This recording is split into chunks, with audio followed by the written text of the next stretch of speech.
Hi, hello, and welcome to Vertex of Abundance. My name is Serene Priestess Gorgeous. I'll be your oracle today.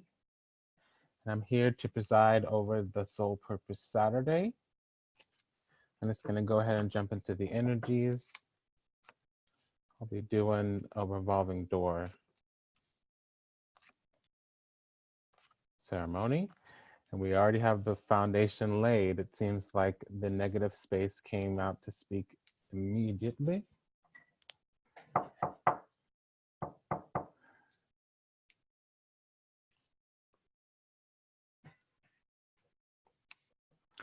So the prompt here is to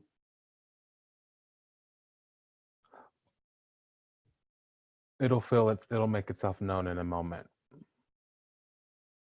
The keywords I would say are ideas, determination, insight into occult matters or the cycle of something, how something can be manifested. Typically, it would be that there's tools to do the manifestation. Here, it would be aha moments, enlightenment. So if we're going on the journey to manifest, we will be doing it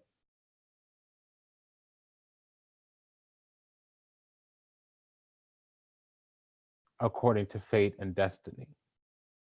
So there's a foundation here, something that's actually helpful. What's going to be helpful, what's protecting us or holding us is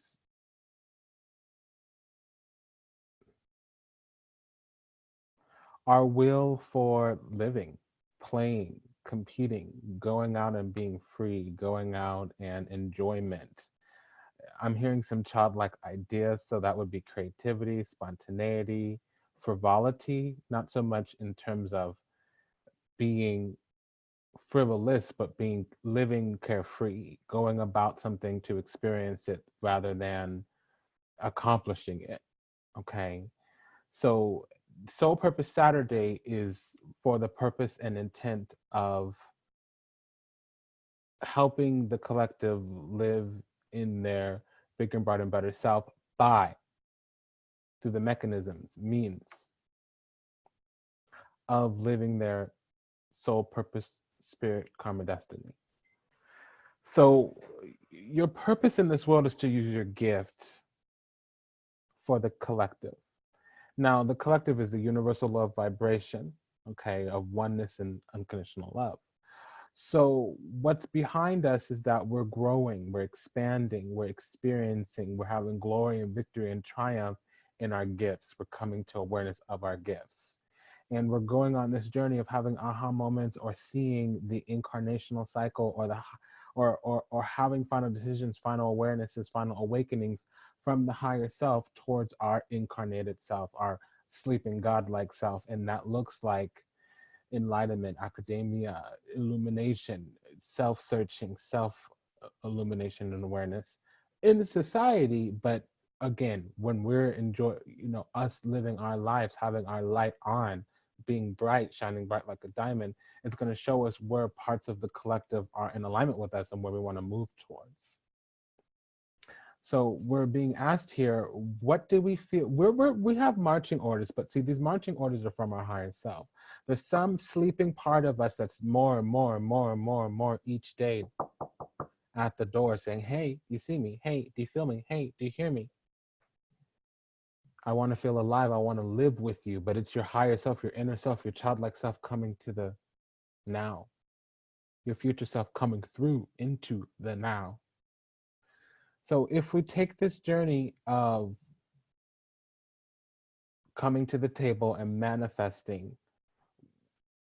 these orders we've been given from the higher self, which is to incarnate and incorporate our vision, the sacrifice is going to be going towards our gifts, going towards our divine like self.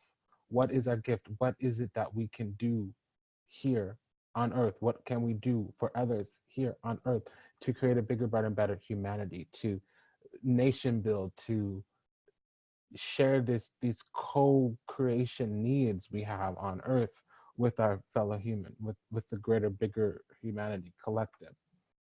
Okay, if we come to the table, it's going to be the sacrifice is triumph, glory, victory through surrendering to our gifts and the path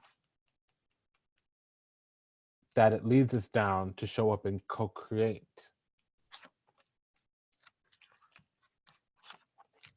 So what does this co-creation look like? As our gifts develop, what are some things we might want to keep in mind? Okay, well, karma. So this will be ideas, that ideas about who you are.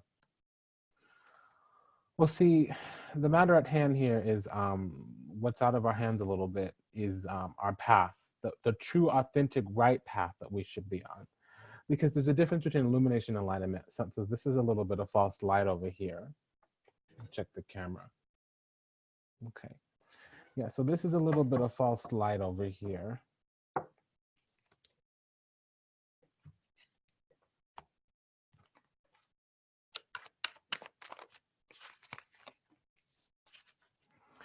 It can be illusion because emotions are at their peak, it seems. So how to manifest out of that emotion with the emperor, it would be mind over matter.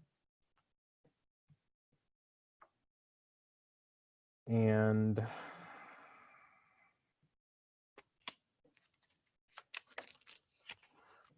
we're going to have presiding over this Mercury. So I'll be serving the function of Saturn. Typically, it's the gatekeeper. It can be it's the gatekeeper. Exalted or ill dignified. It's up to the angles that we have. Here we're going from Saturn to Saturn. So this is a reconciliation of lower karmic cycles. It's an expediation as well. It seems like we're heading towards the future from karmic cycles. These karmic cycles have to deal with incarnation, facets of our living. It would be through our ideas. There's Mercury energy here. Mercury would coincide with the Uranus here, the Fool. So it's going out on the journey, beginning the journey. We're not always even aware of what we're accomplishing, but we would be held in our, well, we're crowned here by our inspiration. So as we go on this journey, it'll be transforming through karmic cycles. See, karma happens when you incarnate and you're unaware of your godlike self. That's the fool. Fool is unaware of the godlike self. So if they're going into things that are going to keep dirt on their soul, keep dirt on their light, keep their light bound, constricted, that would be the devil. Putting them into cycles that is going to force them to expedite karma at other parts of their incarnation cycle, whether it's this lifetime or another lifetime. If we're crowned here on this journey by, I'm hearing the all that is, but this is the capstone. The judgment card is the capstone. It's the third eye of the universe.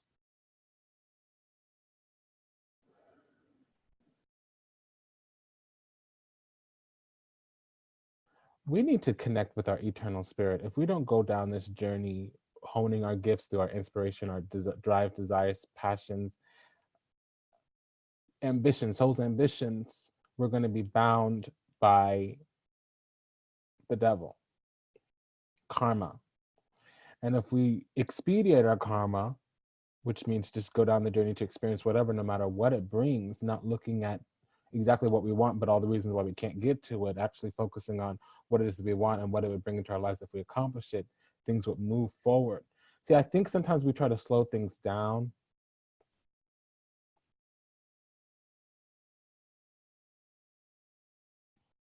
And in reality, we should just accept the go with the flow. Things will evolve to the highest vibrational outcome.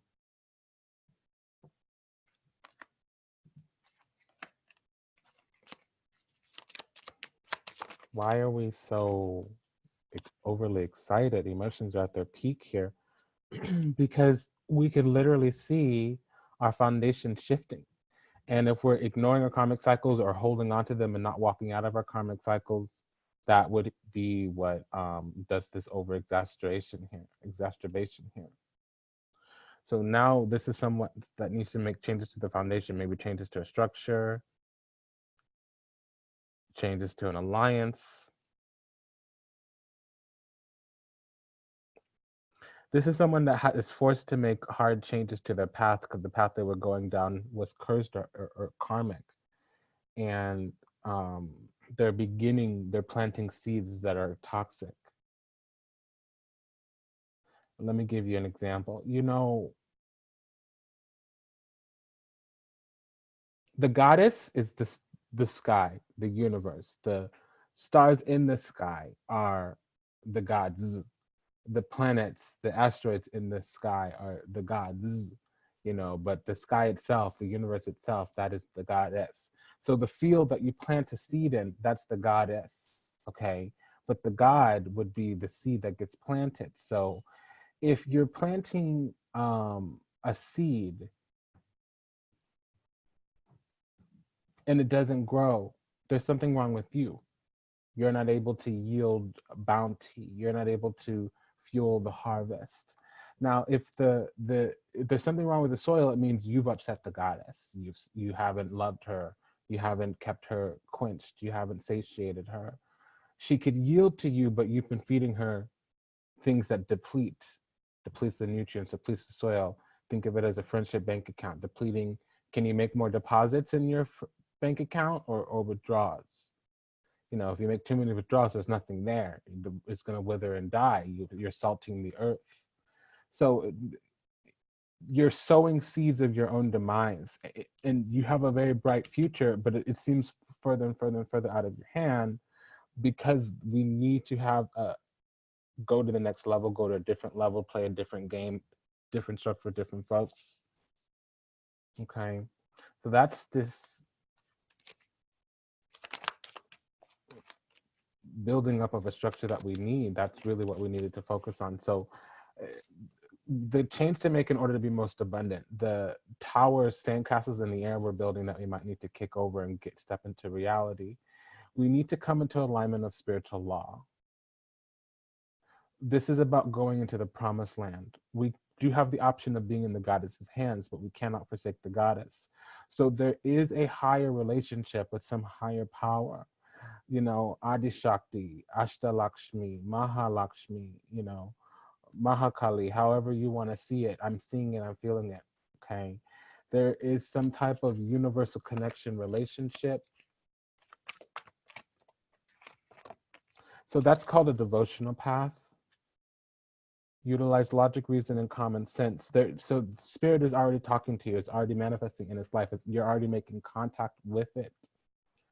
And yeah. So how does God come through for you? The goddess. Because when you make a contact, that's God. But when you see it and feel it and sense it in everything that you're doing, that's the goddess. So I met a beautiful person the other day. I've known them for a long time, but I saw them and for the first time, they looked like a specific spirit. Those who know the sun, it would look very similar to Obatala. It's a different name of the spirit. But they were really, suddenly, I've known them for 4 years, but suddenly they were looking like this one specific emanation of the creator. And they had that energy they were carrying with. That's contact. Okay. So before, when they were blending in and didn't come to me as any specific spirit, but they were just somebody to give love and honor and grace to, that's goddess work, that's devotional work. But all of a sudden, when they look like that one specific spirit, that's contact, that's God coming through. So then, typically there's a command or an order or something specified that your intuition would recognize, your intellect would see. I kind of went in an esoteric journey. So what I'm going to do is just take an exoteric one here. There is a access to power. So you need to understand your relationship and your role in respect to incarnational life. So your relationship and your role is to be the vessel, the divine counterpart of order, law, and balance. So that's the creator energy. God is an institution versus source, which is a connection in a relationship. God is the physical aspect of source, which is the creator, not a God, but the God, not a heaven, but the heaven.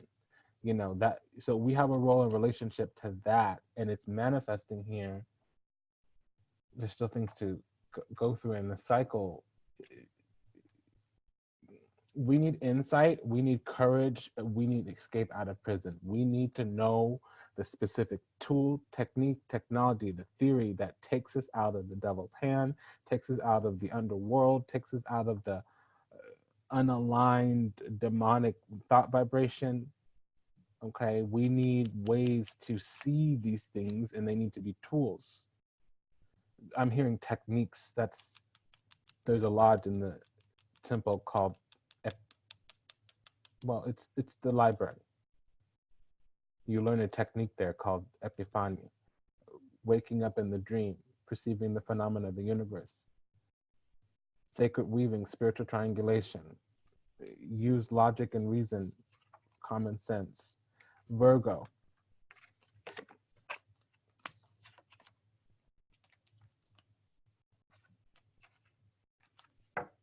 okay. Whoa. It's time to unerect this.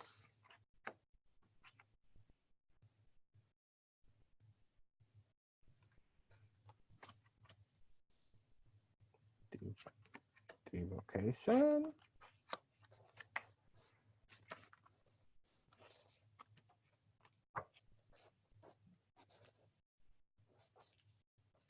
So we had those messages were coming from Mercury. So Saturn forces you to go through your karmas. Mercury karma would be a person that is scared of ideas. They can't implement their ideas. They don't know how to walk along the road to navigate ideas. They don't understand the rules of the game, so they can't show up and compete. They can't show up and participate. Their karma would come from being stuck on stupid, or not having adequate wisdom, or the inappropriate, ineffectually applied wisdoms. And it wouldn't really be wisdoms because that's more Jupiter. Mercury would be knowledge of techniques, theories, and technologies, abilities, talents around techniques, theories, and technologies. So the means, mechanisms, and methodologies exchanged here today would need to be along the lines of collective reasoning. How do you show up and participate in society? How do you show up and participate at work? You are a specific person in a collective. How does that exchange work? How does that relationship manifest for you? In what areas of your life is that happening? So I'm just going to give a little bit of further findings here, and we're going to wrap this up. We haven't won the game yet, so we'll see. I'm waiting for the sun to come out, or the judgment card, the world card, or the fool. So now we're going to take a deeper look at our soul here.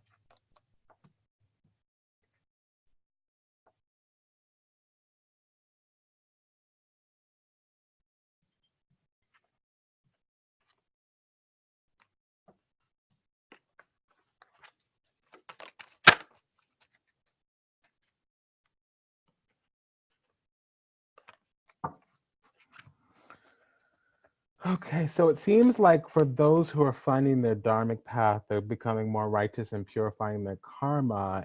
It is, and it would be time to focus on that. So if you do have the strong desire and you might just be having some minor setbacks, this is the conversation here for you.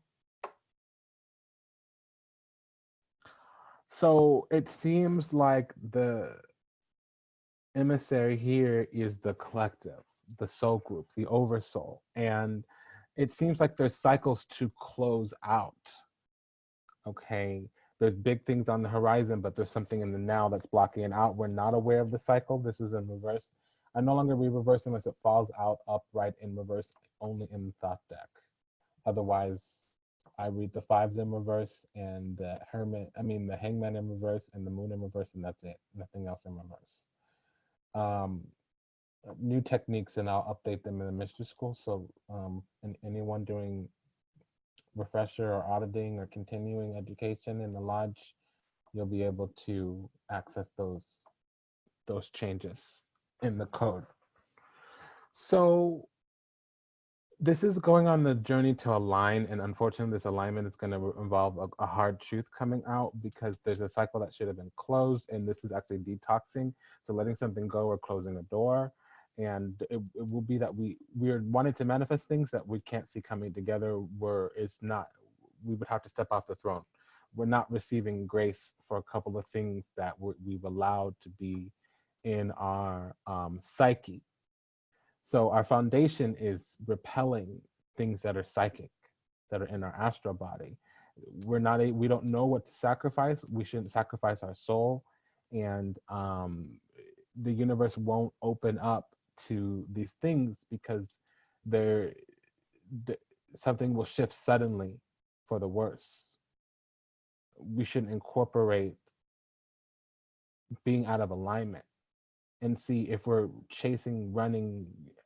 This is the negative space of the chariot. So this is what happens when you don't discipline yourself in the chariot energy. So if you don't take orders from your higher self, if you don't take orders from your master, spiritual master, whether it's a guru or someone in the heavens, in the spiritual realm, it can be sudden death, destruction, loss, okay, quarrels, okay, breakdowns in love, breakdowns in communication, breakdowns in your social groups, cold truths coming out. It wasn't just somebody who was a liar, it was somebody who was doing magic against you, using occultism against you. It would be that they know intimate aspects about your soul.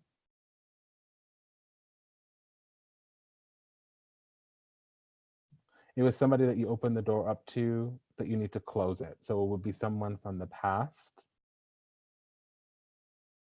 someone that you have a like incarnational karma with that you need to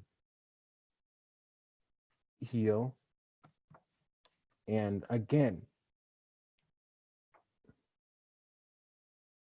it would be somebody that you did a lot of talking with. You might have even tried to do some skill sharing with, or they may have been a peer. You could have could have been a coworker, um, a previous partner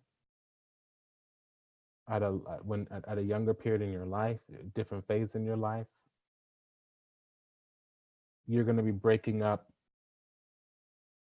this arrangement agreement. Now on the spiritual side, you're going to be withdrawing your nurturing and your love and affection, or your willingness to co-create, because certain things aren't going to be opening up anymore. And you can tell there's a lot of things that aren't a flow, so they're not a go. And you're being told this by your higher self in a rude way. Your authentic self is going to be bringing this through. So I'm looking for the medicine. I'll give the medicine when we run the game. This is a long story.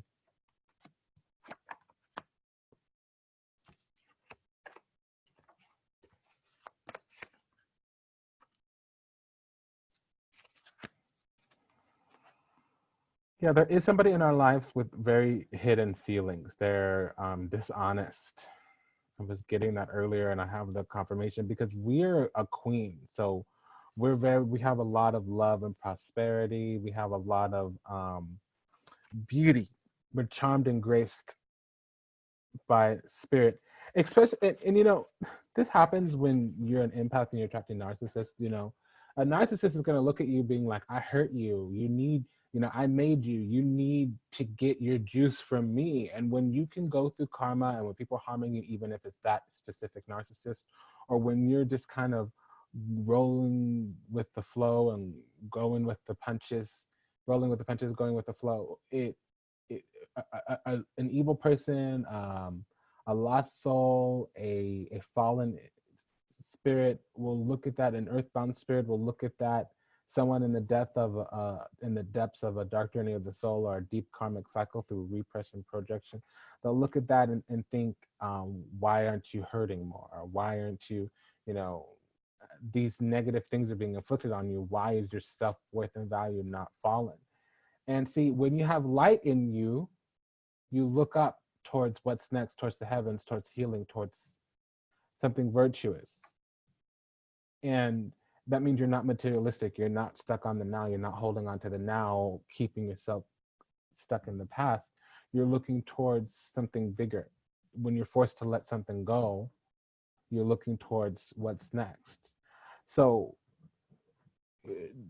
these negative energies are looking towards the past, trying to keep you in the past with them. And the future's coming towards you now. And yeah, you have pain, you have wounding, but you're working through it. That's purifying your karma. So how a person treats you is their karma. How you respond to how they treat you is your karma.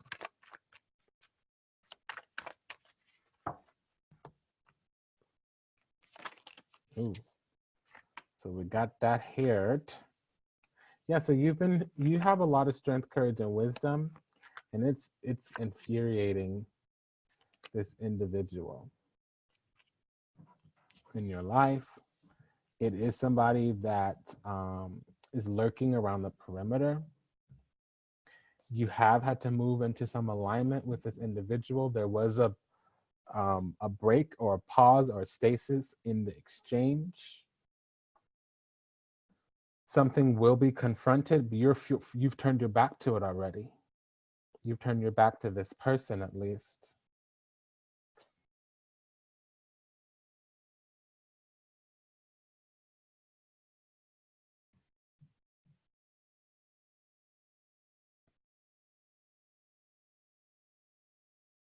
What was this deliberation of shadow? Who is the entity? Who is the spirit that severed that connection? And I'm saying person because usually it is a person, but okay, so we just won. Okay, great. So it's Mercury, it's you. It's you with or without your initiated knowledge of the guides and the spirits that are with you. It's the sun. So the thing that put you in the cosmic egg, the thing that put you in a body and made you sacred, made you blessed. You're now communicating with the higher self. You're beginning to recognize it here in the physical. It would have to deal with the sun, Uranus, and Mercury, most definitely and specifically. You're being attracted and you're beginning to perceive in the phenomena of the universe, especially under the energies of the sun and Jupiter.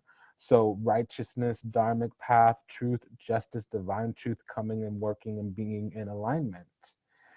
Now that you're clearing yourself up because you have strength, courage, and wisdom, and you have self-worth and value, once you activate your Venus, she begins to wake up your Jupiter. So this is actually not Jupiter, believe it or not. It is Sagittarius, but it means discernment. That would be Mercury in the sixth house. This is Pisces, Jupiter in Pisces, or Sun in Sagittarius.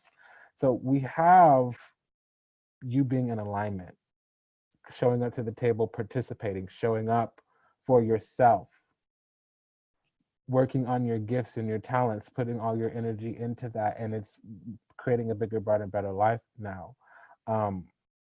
It's giving you divine grace, and that's what we need to win the game.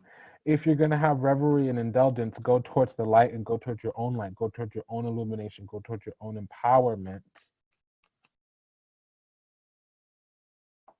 Make sure it's cultivating the self. Make sure you're working within your own vision, and it will cut out energies. It will. Sometimes you'll notice that you had some type of exchange with somebody and it gets severed. Even if you can't see it, even if it seems like a death in your perspective, from a higher level, it's a transformation. So it's been an honor and a pleasure to serve you today. Thank you for allowing me the privilege to do so. If anything we said resonates deeply with you, you can go ahead and contact us in the show notes. There is there's some resources there for you. Until we meet again, until we read again, namaste, dandava, and ashe.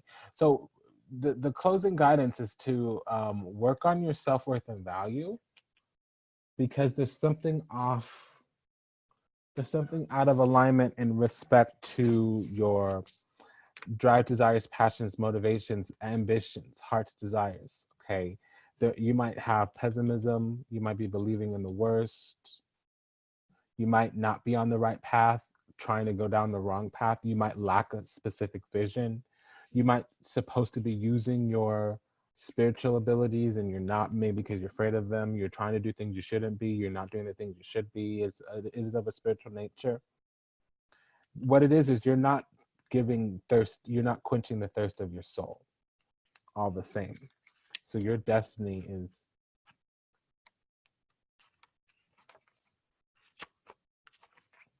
wanting to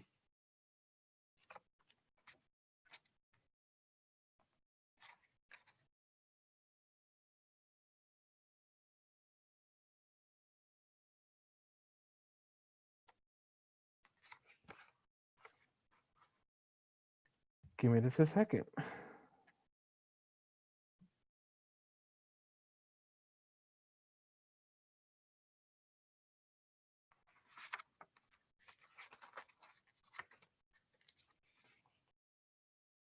So we have the Satyr. The Satyr is playful, mischievous, and prone to overindulgence. He is symbolic of the music and dance, revelry and celebration.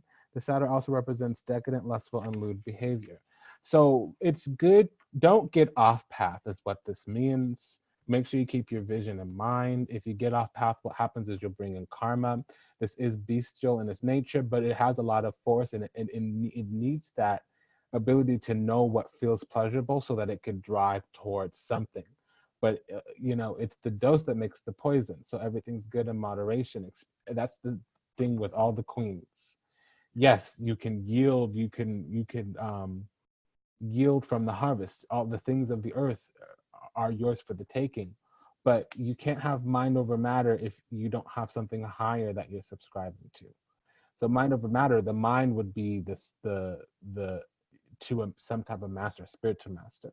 Mind over matter, and you're going according to the lower nature. That's when the beast comes out, and this becomes karmic, and that's why we got this guidance in the reverse. So make sure that there's no, if you're depressed, if there's a lack of hope, faith, and optimism, if you're believing in the worst, if you're on the wrong path because you're overdoing it, if you're not in touch with your body because you're overworking, even these are these are messages. So if anything, according to that nature, um, sticks out to you, go ahead and leave some content in the show notes. I mean, excuse me, leave some comments down below and check the show notes. Take good care of yourself until we meet again, until we read again. Namaste, Dandavat, and Ashe. Au revoir, sayonara, avida zane. Bye, everyone.